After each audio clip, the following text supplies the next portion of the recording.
Shalom Sobat Kuntum yang terkasih, kita jumpa lagi pada hari ini, hari Selasa, tanggal 15 Agustus tahun 2023.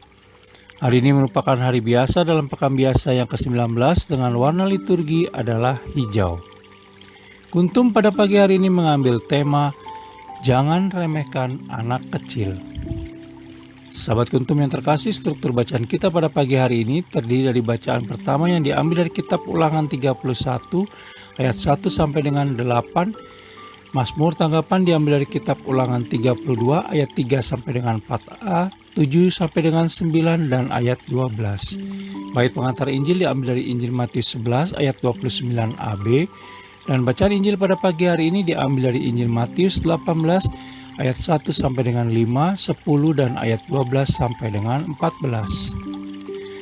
Bacaan Injil pada hari ini dapat kita baca pula dalam Injil Markus 9 ayat 33 sampai dengan 37 dan Injil Lukas 9 ayat 46 sampai dengan 48 untuk ayat 1 sampai dengan 5. Kemudian pada Injil Lukas 15 ayat 3 sampai dengan 7 untuk ayat 12 sampai dengan 14.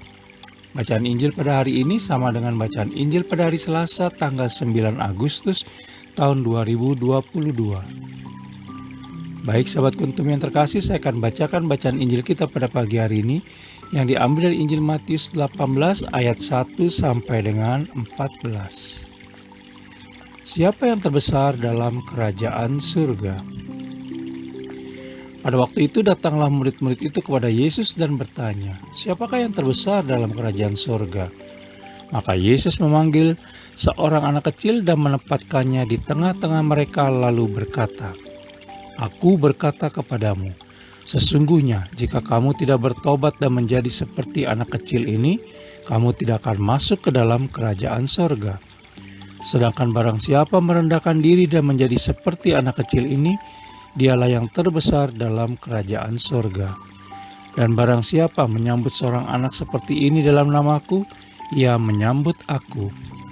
Ingatlah, jangan menganggap rendah seorang dari anak-anak kecil ini, karena aku berkata kepadamu, ada malaikat mereka di surga yang selalu memandang wajah Bapakku yang di surga. Perumpamaan tentang domba yang hilang. Bagaimana pendapatmu? Jika seorang punya 100 ekor domba dan seekor diantaranya sesat, tidakkah ia akan meninggalkan yang 99 ekor di pegunungan dan pergi mencari yang sesat itu? Dan aku berkata kepadamu, sesungguhnya jika ia berhasil menemukannya, lebih besar kegembiraannya atas yang seekor itu daripada atas yang ke-99 ekor yang tidak sesat.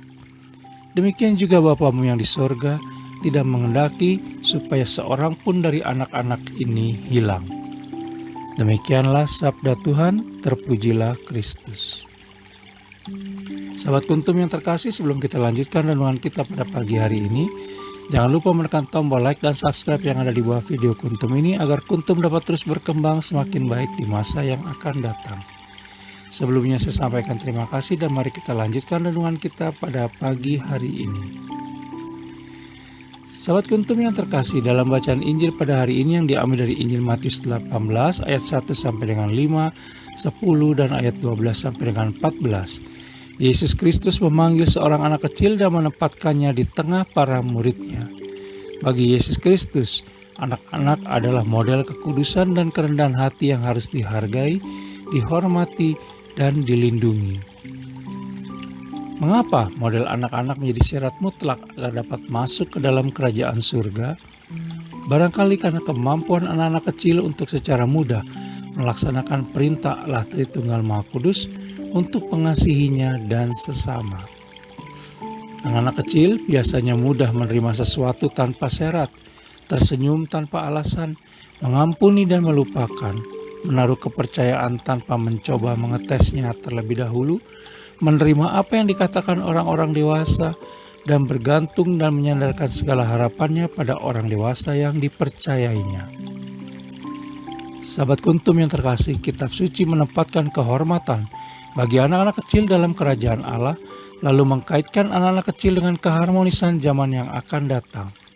Misalnya, Yesaya menggambarkan Firdaus sebagai sebuah tempat di mana seorang anak kecil akan bermain-main dekat liang ular tedung tanpa dilukai dan malah memiliki kuasa atas binatang yang kejam seperti serigala, macan tutul, dan lain sebagainya. Allah Tritunggal Maha Kudus ingin kita seperti anak-anak kecil tersebut dengan merendahkan dan menyandarkan diri dan bergantung seutuhnya kepada kemahakuasaannya. Lantas, bagaimanakah caranya agar kemahakuasaan Allah Tritunggal Maha Kudus dapat berkarya dalam diri kita? Tentunya kita harus bertobat sebagai langkah pertama, sebagaimana kita bisa baca dalam Injil Matius 18 ayat 3. Sahabat Kuntum yang terkasih, kita harus berubah dalam akal budi, perilaku, dan tabiat, serta memiliki pemikiran baru yang baik dan benar mengenai diri sendiri, kerajaan surga jika ingin mendapat tempat di dalamnya. Sifat angkuh, pengejaran akan keinginan yang berlebihan, dan haus akan kehormatan dan kekuasaan dalam diri harus dipertobatkan, dimatikan, dan diubah sepenuhnya agar menjadi pantas dan layak seutuhnya. Setiap langkah yang disesatkan oleh dosa harus ditebus dengan satu langkah kembali melalui pertobatan sejati. Bertobat berarti berbalik dari jalan salah untuk kembali menempuh jalan yang benar. Bacaan Injil pada hari ini mengharapkan kita untuk mempertimbangkan sifat anak-anak di dalam diri kita sendiri, tetapi bukan sifat kekanak-kanakan dalam hidup sebagai orang beriman.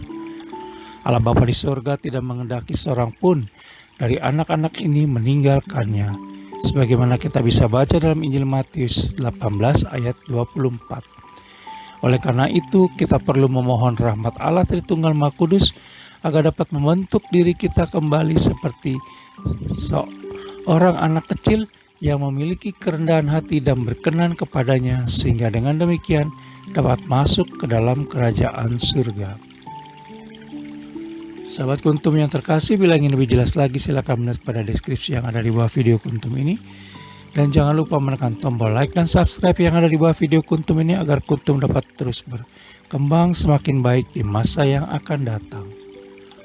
Terima kasih, selamat pagi dan salam.